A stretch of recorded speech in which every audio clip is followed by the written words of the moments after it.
अस्सलाम वालेकुम class, I am Anam Khan and I will teach you cost accounting. ये हमारी कॉस्ट अकाउंटिंग का जो चैप्टर है, चैप्टर नंबर 4 है। ठीक है, इस चैप्टर का नाम है कॉस्ट अकाउंटिंग साइकिल।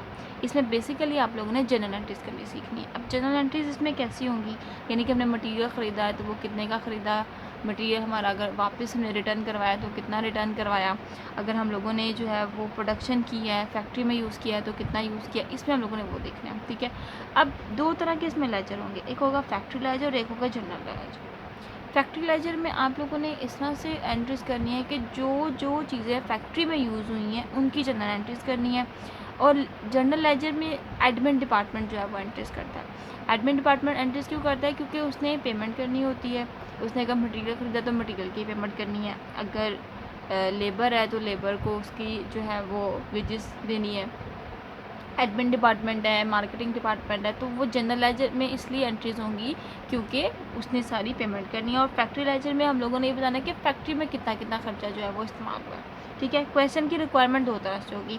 पहली रिक्वायरमेंट होगी कि आप सिंगल लेजर बनाएं, यानी कि तब हम सिर्फ जनरल लेजर बनाएंगे, जिसमें उन्होंने कहा होगा कि सिंगल लेजर को हमने मेंटेन करना है, उसमें हम लोग सिर्फ और सिर्फ जनरल लेजर बनाएंगे। लेकिन अगर उन्होंने रिक्वायरमेंट किया होगा कि सेपरेटली दोनों लेजर्स को मेंटेन करें तो हमने फैक्ट्री लेजर अलग से बनाना है और जनरल लेजर अलग से बनाना है। फिलहाल हम पहली एंट्रीज जो देखेंगे वो जनरल लेजर की देखेंगे। अगर आपको वो एंट्रीज याद हो जाएंगी तो ईजिली आप फैक्ट्री लेजर की भी एंट्रीज याद कर लोगे। उसमें से सबसे पहले हमारे पास जो एंट्रीज आ रही हैं मटीरियल की है, यानी कि यूज़ ऑफ मटीरियल। पहला जो हमारा स्टेप है यूज़ ऑफ मटीरियल का, इसमें हम लोगों ने क्या करना है कि हमने देखना है कि मटेरियल परचेज़ किया है, ख़रीदा है, तो कितने का ख़रीदा और कैसे ख़रीदा, मतलब कि कितनी अमाउंट है उसकी।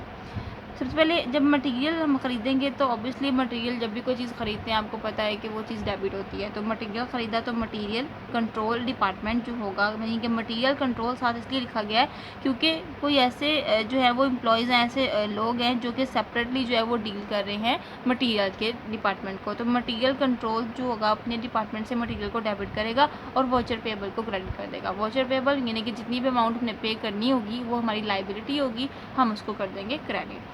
अब मटेरियल हमने रिटर्न करवाया, मतलब कि बाजू का ऐसा होता है कि चीज़ सही नहीं आती तो हम लोग क्या करते हैं, रिटर्न करवा देते हैं, वापस करवा देते हैं।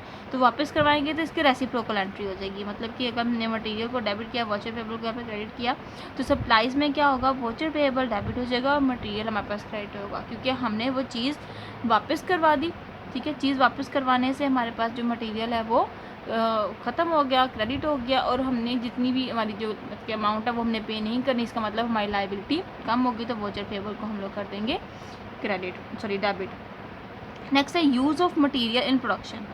अब फैक्ट्री में मटेरियल कितना यूज़ हुआ, जैसे कि आपको पता है कि जब चीज़ आती है तो गोडाउन में आती है, गोडाउन से जितनी जितनी चीज़ हम लोगों ने जितना भी मटेरियल फैक्ट्री में यूज़ करना होता है वो हम लोग फैक्ट्री में ले जाते हैं। जैसे कि आप लोगों ने मटेरियल के चैप्टर में लाइफ ऑफ आईफो का चैप्टर जो है वो टॉपिक पढ़ा होगा। उस चैप्टर में आप लोगों ने क्या किया था कि जितना भी मटेरियल यूज़ होता था वो आप इशू डिपार्टमेंट में लिखते थे, और जितना मटेरियल हम लोग ख़रीदते थे उसको परचेज डिपार्टमेंट में लिखते थे। इसी तरह से यहाँ पर आप लोगों ने जो है वो जो फैक्ट्री में यूज़ होगा उसकी एंट्री करनी है। तो जब फैक्ट्री में यूज़ होगा तो दो तरह से मटेरियल यूज़ होता है, एक आपको पता है कि एक डायरेक्ट मटेरियल होता है और एक इनडायरेक्ट मटेरियल होता है। अगर हमारा डायरेक्ट मटेरियल होगा तो वर्क इन प्रोसेस को हम लोग डेबिट करेंगे, और इनडायरेक्ट मटेरियल के लिए हम लोग एफर्ट्स कंट्रोल को करेंगे, क्योंकि इनडायरेक्ट मटेरियल जो सा होता है वो वर्क इन प्रोसेस में नहीं आता, क्योंकि वो डायरेक्टली चीज़ को बनाने में इन्वॉल्व नहीं होता। तो वर्क इन प्रोसेस में वो मटेरियल लिखा जाएगा जो कि डायरेक्ट मटेरियल होगा, और अगर इनडायरेक्ट मटेरियल क्वेश्चन में दिया होगा तो हम एफर्ट्स कंट्रोल को क्रेडिट करेंगे, और जितना भी मटेरियल यूज़ होगा उसमें मटेरियल कंट्रोल को क्रेडिट कर देंगे। ज़रा ये देखिए, स्टार्टिंग पे हम लोगों ने देखा था कि जब मटेरियल ख़रीदा तो हमारे पास वो डेबिट हो गया, रिटर्न में भी क्रेडिट हो गया, और जितना यूज़ हो गया ऑब्वियसली वो भी यूज़ होकर ख़त्म हो गया, तो वो हो गया हमारे पास क्रेडिट। नेक्स्ट हम आते हैं return of unused material from factory.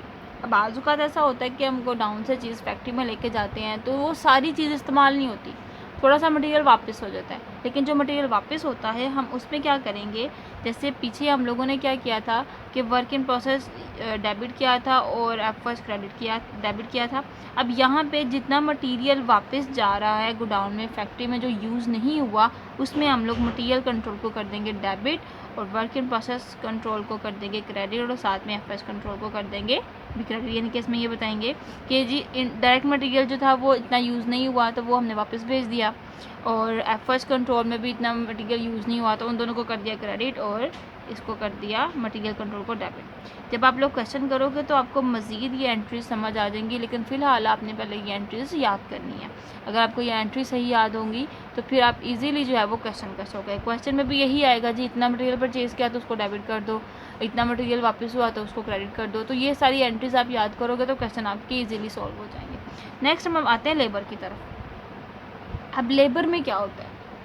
Labour में होता है हम लोग रिकॉर्डिंग करते हैं सबसे पहले ग्रॉस पे रोल। ग्रॉस पे रोल से मुराद क्या होता है कि वो पेमेंट जो हम लोगों ने एम्प्लॉयज़ को या वर्कर्स को देनी है, उसमें सबसे पहले आता है पे रोल कंट्रोल। अब पे रोल कंट्रोल से क्या मुराद होगा? ऐसा डिपार्टमेंट, ऐसा हेड जो कि अब आपकी जो एम्प्लॉयज़ की जो या वेजेस हैं या सैलरीज़ हैं उनको डील करता है। उसमें अब कुछ डिडक्शन होती हैं, जैसे कि अब कोई भी बंदा उसकी सैलरी है तो उसकी सैलरी में से इनकम टैक्स जो है वो डिडक्ट हो जाता है। इसके अलावा प्रोविडेंट फंड जो कि उनको उनके रिटायरमेंट पे मिलता है वो भी उनकी सैलरी से ही डिडक्ट करके रख लिया जाता है। तो उसमें क्या करेंगे हम लोग कि पे रोल में इनकम टैक्स जो कि हम लोगों ने एम्प्लॉयज़ की सैलरी में से डिडक्ट करना है और प्रोविडेंट फंड वो भी डिडक्ट करना है, और इसके अलावा एनी अदर डिडक्शन और भी कोई डिडक्शन होगी। मिसाल के तौर पे अगर किसी एम्प्लॉय ने छुट्टी की होगी या किसी वर्कर ने छुट्टी की होगी तो उसकी कोई डिडक्शन वगैरह काटनी होगी, या उसने एडवांस ले लिया होगा, कोई भी अमाउंट जो है वो काटनी होगी तो वो भी हम लोग डिडक्ट कर लेंगे। उन तीनों को लेस करके, ठीक है, जितनी भी अमाउंट होगी पेरोल कंट्रोल में लिख के टोटल अमाउंट जितनी होगी वो पेरोल कंट्रोल में लिखेंगे। उसमें से जो डिडक्शन होगी वो डिडक्शन करने के बाद अक्रूड पेरोल जो है वो हम लोग कर देंगे क्रेडिट। यानी कि यहाँ पे इसमें लेट सपोज ये है 1 लाख अमाउंट, ठीक है।